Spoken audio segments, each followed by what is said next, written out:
Hello and welcome back to TUTV. I'm Anderson Bell. And I'm Ethan McDermott. Got a lot of great stuff going on in the news on campus and in Oklahoma today, so let's really just jump right in.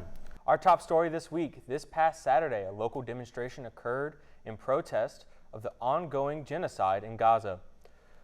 March for Humanity, Save Gaza began in John Hope Franklin Reconciliation Park and moved through downtown Tulsa. The crowd remained on the sidewalk carrying homemade signs, banners, and Palestinian flags.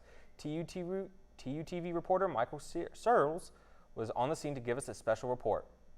Palestine! Free, free, free Palestine! Free, free, free Palestine! At 10 a.m. Saturday, the Tulsa community gathered together to protest against the ongoing conflict between Israeli and Palestinian forces in Gaza. The march was organized by Oklahomans Against Occupation, who provided water for attendees as well as designated representatives to coordinate and monitor the demonstration. Wearing neon vests, these organizers kept the crowd out of the street and managed crosswalk safety, in addition to leading chants through their megaphones.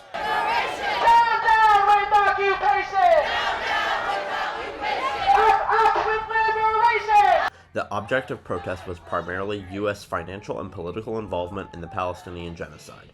The march itself lasted just under an hour, returning to John Hope Franklin Reconciliation Park for several guest speakers to make their appearance. Among these were Mr. Hossam El-Soisi, a Palestinian refugee and Tulsa business owner, and Dr. Talal Ali Khan, clinical associate professor of medicine at OU and volunteer for several World Health Organization and UN medical missions in Gaza. That this gathering is very heartwarming. And Al-Shifa Hospital in Gaza City.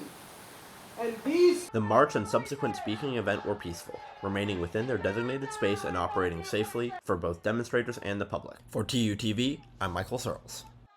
Close allies Australia, Canada, Mexico, and the UK have recognized the state of Palestine in recent weeks. Yesterday, France recognized Palestine as well in defiance of U.S. diplomatic policy. Today, the United Nations General Assembly opened in New York as the organization marked its 80th anniversary.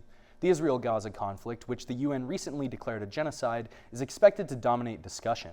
The UN has already undergone significant changes during the second Trump administration. The organization's funding is down 40% from last year, and Trump has pulled the U.S. out of UNESCO and the World Health Organization. Residents of Glenpool are fighting to change the speed limit amid the death of 9-year-old Taylon Bain in a tragic accident 2 weeks ago. In response, State Senator Todd Gallagher and State Representative Chris Banning announced new plans for immediate and long-term safety to be put into place on State Highway 67 at 151st Street.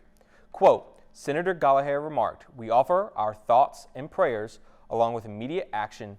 I've requested ODOT deploy temporary warning measures now while we drive a permanent fix informed by data," end quote, suggesting there will be temporary signs implemented to lower speed limits. Following the fatal multi-vehicle accident, parents view the change in speed limit as a blessing. Glenpool local Guy Davis said, quote, "I lost my daughter in 2021 on 151st, just a quarter mile up the street from here. She was crossing the highway and got hit. If there had been a stoplight there, that wouldn't have happened. You don't just wake up one day and go, okay, I'm fine. It sticks with you," end quote. To celebrate National Hispanic Heritage Month, students this past weekend discovered how to appreciate cultural activities on campus. The Latin American Student Association, or LASA, showcased Festival de las Flores at the Lorton Performance Center. We go to TUTV reporter Van Vo for more on the story. This is Festival de las Flores, hosted by the Latin American Student Association at the Lorton Performance Center on September 20. The night featured food trucks, DIY craft stations, and special live performances. Now, let's hear from the organizers and the students who make it happen. Hi, so our event, Festival de las Flores, is to celebrate Hispanic Heritage Month. And all we have here, we have some local food trucks, we have some music performances, we have some performances of some local dancers. As you can hear, we have a local banda here from TU. We invite community members, students to come here and celebrate our heritage and just celebrate our Hispanic culture. And that's what we love to do here, and it's been so much fun. So I'm really excited for the performances tonight. I haven't been to this event before, but I know the people that helped put it all together, and I know that they'll put on a good thing. And I really like the food and the music and the ambiance of it all. This is my first time at a LASA event, and I think it's so fun, so interesting. And I think it's so nice to be exposed to a new culture, and I'm having so much fun making piñatas with my friend's mom, and the empanadas were also so delicious. Well, lots of big stuff going on in the news. Ethan, did you make it out to the Festival de las Flores this weekend? I was not able to, but I was not either. But, you know, I'll try to get to more of those in the future. But still to come, a follow-up with TU students who attended the march hosted by OAO this weekend. plus our weekly spotlight on student veterans. We'll be back after this.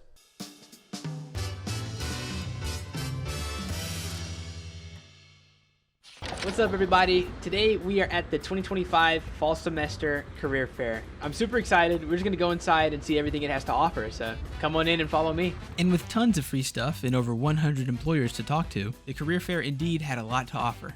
Once inside, students scan their IDs and receive name tags with their majors listed, as well as a corresponding color sticker that makes navigating employers easier. And once they're all checked in, it's time to explore the various opportunities, such as free Kane Careers blankets once you filled out a survey, free ice cream from Rose Rock, free hygiene products to make a lasting first impression, and even free headshots, which I myself couldn't pass up on.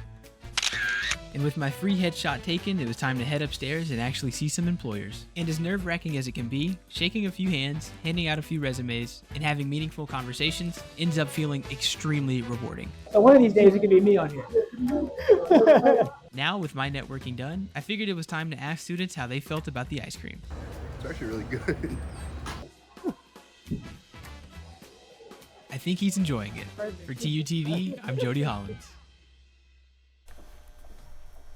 Hello and welcome back to TUTV. I'm Bruce Bigler. And I'm Zach Edwards. Today we've got some campus news stories coming up. But first, a short follow-up on the March for Humanity Save Gaza protests this past weekend. Among the TU students in attendance were representatives of Give Gaza Hope, who sought to organize student turnout at the march. We return to Michael Searles, who spoke with the president of GGH, Abby Fogelman. Liberation is near! Give Gaza Hope at TU is a non-political humanitarian educational organization that focuses on educating and informing students about the genocide happening in Palestine and in Gaza. We're actually kind of an offshoot of a larger Tulsa organization. It's an organization that raises money and sends money to families in Gaza. They're actually sponsoring 32 families, 26 of which are still in Gaza. Evacuation is not a safe option for the 26 still there, so right now it's food, water, shelter, keeping them alive until evacuation is a safe option if they wish to do so. Big picture, college students have always been the change in the world. We've always been the first ones to protest, the first ones to rally. It takes young people to change older people's minds, frankly. We're the ones with the energy, and like we all say, injustice anywhere is a threat to justice everywhere. Give Gaza Hope has additional programming on campus later this semester, designed to bring awareness and attention to the region's humanitarian crisis. So on October 14th, we have an educational event coming up where a Palestinian professor from TCC, whose parents are survivors of the Nakba, is coming to speak to our student body about the Nakba and the history behind this genocide. And so I encourage you all to come out, come listen. It's a safe space to ask questions, to learn more. For TUTV, I'm Michael Searles. Check back with TUTV next month for further coverage on Give Gaza Hope's informational on-campus events. Tomorrow, Wellness Wednesday will be hosted by the Offense for Resilience and Belonging at Allen Chapman Student Union. Through guided meditation, mindfulness, and quiet reflection, participants are invited to reset beyond roles and responsibilities. On Thursday, the CGE is hosting the Study Abroad Fair at Allen Chapman Student Union. Returnee students and exchange students will be discussing study abroad opportunities. International food will be served, and all attendees can enter to win raffle prizes. From 11:30 to 2 p.m. this Friday, Craft Coffee will be held in McFarland Library. Take a chance to distress and create.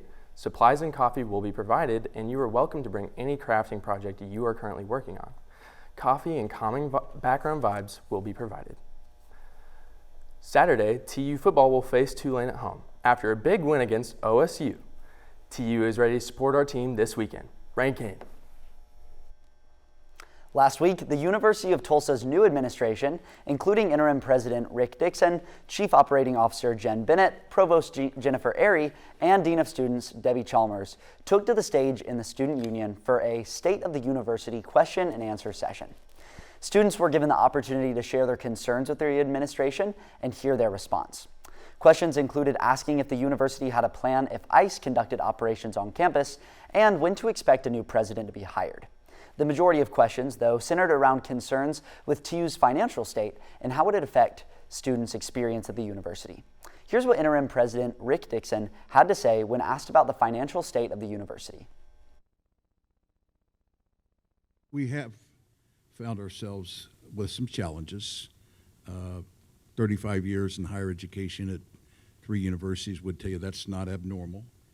So we're facing some of those, and so it's really a reflection, and the university's undergone a very, very intense kind of self-evaluation, audits, all these things that are tools to help really measure your financial stability. And we've learned through that process that some of our initiatives as of late were some things that we probably overly responded to or overly invested in. And so we've made some corrective actions towards that. Our approach to balancing those considerations was to protect our priorities. What we said at the top about recruiting and retaining great students and investing in the people and data and information that are delivered to them, right? So programs have not been cut, personnel has not been cut at the faculty level, all of those type of things. You know, as we evaluate our priorities, the top priority we have is the students and our academic programming. So again, no cuts to programs. We don't anticipate there being cuts to programs as a result of financial issues. And everything that we do going forward is going to be with your experience in the forefront of our minds. David Moncrief, retired professor of communication and film studies at TU, passed away on Monday at the age of 81. Following a career at KJRH, Moncrief came to TU and taught newsroom television production and advised TUTV for over 30 years. Outside of the classroom, he enjoyed woodworking, running, traveling to the Pacific Northwest and the Rocky Mountains, reading The New Yorker, and being with his family. His memorial service will be held at 10 a.m. on Monday, September 29th at First Methodist Church in Tulsa. Well, there you have it. There's a major news and events on campus. Zach, I know you were able to make it to the State of the Union. What was your impression of that event? To be honest, it kind of felt like the administration was dodging a few questions, especially the specific ones that the students wanted to know about the budget. But I think they have the best intentions for the student body in mind. And I think the more campus events we can get, we're talking to administration, that would be a really good thing. For sure, I couldn't agree more. Thank you so much for tuning in today. The Office of Resilience and Belonging at the University of Tulsa hosted a mask and mosaic making session as a part of Belonging Week. This is what the office's director, Dion Lambert, says about the events and the office. Hey, okay, so tonight we did mosaic, and that is where we are painting all of our lovely masks. Don't ask me what I'm painting because I don't know. And this was where we get an opportunity to paint something that we feel reflects us. So we tell our own stories through art and crafting. And we had a number of different people from different backgrounds, different experiences show up. It was really beautiful. I'm Heaven Harris for TUTV at the University of Tulsa. Welcome back. My name is Ethan McDermott. And I'm Yasmina Bruton. And today we have a few things going on closer to home. Yeah, there's a lot of events on campus and even off campus, so let's get into it. As bookstores around the world adjust to the rapid shift from physical to digital media, some of the classic memories of our past start to disappear. TUTV reporter Emma Lemus explores a nonprofit independent bookstore to reignite an experience many people miss at Magic City Books Adult Book Fair. Are you looking for a fun thing to do off TU's campus? Do you miss the book fairs that we used to have as kids? Well, I have the event for you. Magic City Books in downtown Tulsa is throwing an adult book fair. This adult book fair will include everything that we loved about the book fairs of our youth, from a wide variety of books to gel pens, posters, and book-related merchandise. This event was taking place this Thursday, September 25th, at Neff Brewing, a highly rated coffee shop that's gluten-free here in downtown Tulsa. Neff Brewing will be making a special menu for the event, with drinks and pastries, and also a special adult beverages for those over the age of 21. However, the event is open for all ages. I spoke with Jenna Akuma, the curator of this event, about why Magic City Books brought this to Tulsa. So the Adult Book Fair is an annual event with us. It is a community-based event where we just take a whole bunch of books and cart them over to Neff Brewing, which is a gluten-free brewery here in downtown Tulsa. And we put a bunch of tables outside and just have time for people to shop and, enjoy the food and beverage at Neff. And it is really based on the nostalgia of the Scholastic Book Fair from when we were children, but geared towards adults. So we do have gel pens, stencils, posters, all kinds of book-related merchandise. And we also have our blind date with a book options, which is very popular with our guests. But yes, we did fashion this after book fairs and have lots of fun little goodies there. Due to the expected turnout, tickets are required for the event, but they are completely free. All you have to do is register online at magiccitybooks.com. Tickets are going fast and will run out. Get your tickets and come out to Magic City Books and Neff Brewery's Adult Book Fair, happening this Thursday, September 25th. With TUTV, this is Emily Myers in downtown Tulsa. Although many people know about the benefits that veterans receive after their service, there's often a gap in understanding what life looks like for those seeking secondary education. TUTV reporter Tony Scardino helps us bridge this gap with his special report. Did you know that TU has a thriving and eclectic veteran community? This week, I take some time to learn more about some of them and their unique experiences. Hi, I'm Chandler Stephen Baumgartner. I am a senior here at the University of Tulsa. Before the University of Tulsa, I was a staff sergeant in the Air Force. I was a radar airfield weather systems technician. What that means is I worked on ground radars, ground-to-air radios, METNAV, ATCALs, basically anything that air traffic control used to communicate with aircraft, I maintained.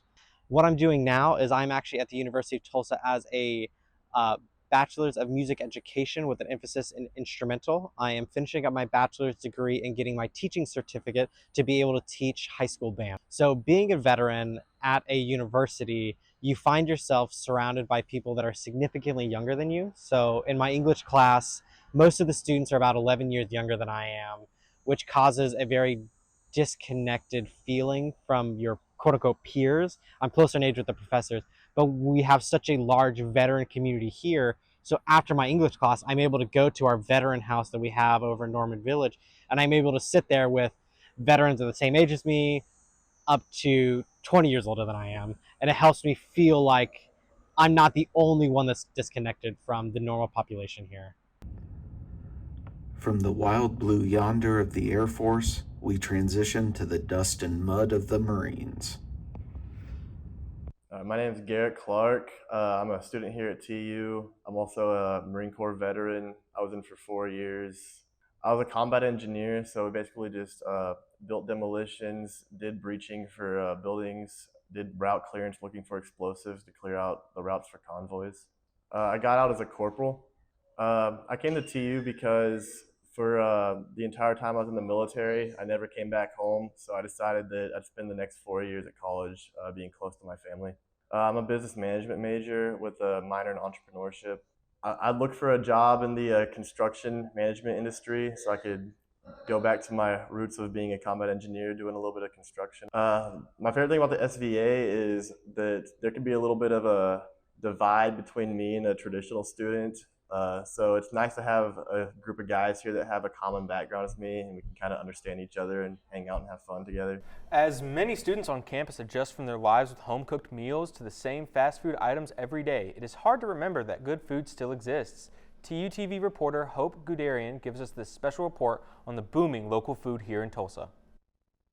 My name is Hope Gadarian, and right now I'm outside of Catalyst Co-working on 15th Street, where the new Roppongi food truck has resided. I went over to talk to one of their employees about how business was going and what they were offering. We decided to set up our little trailer, Roppongi trailer, to bring our flavors closer to the community, making it easier for everyone to enjoy our food in a more casual and convenient way.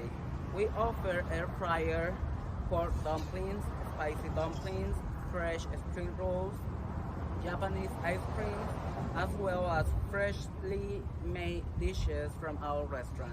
Thank you, Roppongi. We are wishing you the best. Next, I wanted to pop inside Catalyst Co-working to talk to the owner about his why behind the food trucks and any future plans.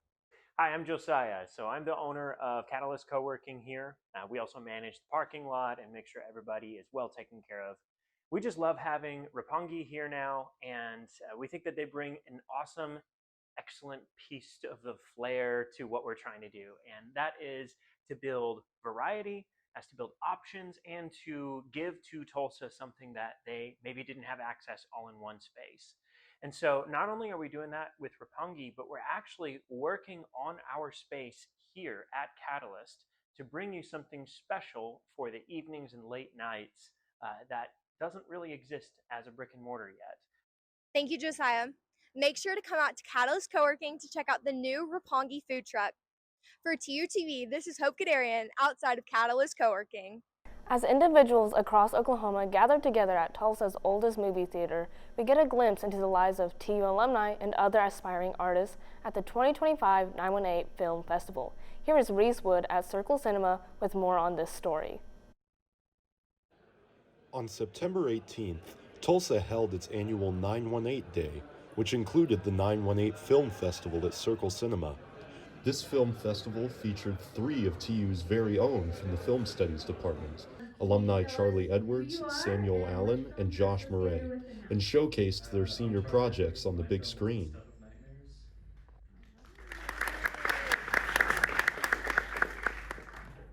My film Sanctuary is showing here at the Circle Cinema 918 Film Festival. I completed it as my senior project last year at TU. I worked on it my entire senior year. There's filming in the first semester and then editing and putting it together for the second semester. This is the first off-campus screening of it, so it's a pretty big deal. I'm really excited to see it on the big screen. The 918 Film Festival came about because I had so many submissions for the Circle Cinema Film Festival, and they were all still great films, and somebody had mentioned, I got some feedback that said, well, if I live in Tulsa and if I can't get into the Circle Cinema Film Festival, what can I do? And I really thought about it, and I said, you're right, we need something that's more local, and that is how the 918 Film Festival was born. And for the most part, I take a lot of the films that are local that didn't make it into the Circle Cinema Film Festival, not because they weren't good, but just because we ran out of room, and I give them a chance to have a local view and watch some films. This film festival comes after the Circle Cinema Film Festival, which took place in July. If you are a member of the Film Studies Department here at TU, or just a filmmaker who's interested in getting their work into theaters, visit filmfreeway.com and search for Circle Cinema Film Festival for more information. I'm Reese Wood from TUTV. Hello, I'm Bruce Bigler, and today I'm here with TUTV's sports analyst, Anderson Bell. Very happy to be here this week, Bruce. Yeah, so obviously this is pretty big weekend for TU sports. Tell us a little bit about what's going on. Yeah, before I get into that, I'd like to take a moment of silence for Mike Gundy, as Trey Lamb claimed his first victim and sent him into retirement. So, all right, that's long enough. Obviously, this past game against Oklahoma State this weekend, Tulsa looked like a very put together, very good, very competent football team, which is something you can't say all the time. It's been a while. Unfortunately, yeah. Our defense looked really good. You had a lot of our linebackers, defensive backs recording good numbers as far as sacks, tackles for losses. Ray Coney, number 0 on the defense specifically, did a really good job at getting into the backfield and making sure Oklahoma State really couldn't do a whole lot. Baylor Hayes, again, he looks like he's getting more comfortable. I think he's our starting guy for this year, next year, as long as he wants to stay around. But I think he's getting a lot more comfortable. That was one of the things I talked about with the Navy game. He didn't look like he had quite found his footing yet, but I think especially with this big marquee win against Oklahoma State, it's one of Tulsa's first Power 5 victories in a very long time, and what was it? We hadn't won in Stillwater since 1951. Wow. So we snapped a big losing streak there. I think Tulsa, I think it spells good things for the program in the future. For sure. Really hopeful again for Trey Lamb's future here, and hopefully it's a long one, but we'll see about that. But he's claimed his first victim, and hopefully keep on rolling against Tulane this week. So, yeah. We can only wish the best for TU, Rain Kane. And thank you so much for tuning in with us today, Anderson. Thank you. Wow. Talk about a game. In fact, everything since that game, I've seen TU be more lively than I have the past 3 weeks. Yeah, unfortunately, I had to miss the Chaos Watch Party, but it is so fun listening how hype everyone gets for the results of this game. It's really exciting. Well, that's about all we have for today. So tune in next week to TUTV for everything about UTulsa.